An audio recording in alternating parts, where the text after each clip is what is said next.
How to remove Meta AI from Messenger. To do so, first of all, what you need to do is open your settings on your device. From there, scroll down a little bit and hit on the general.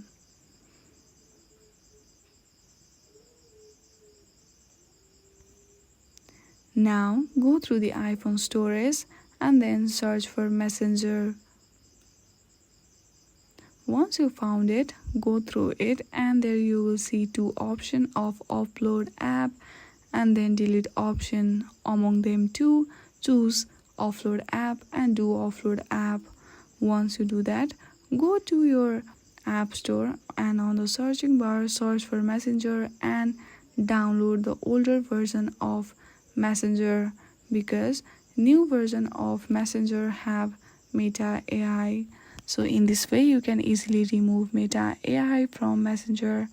I hope you like this video. If you like this video, then please do not forget to like and subscribe to our channel. Thank you for watching.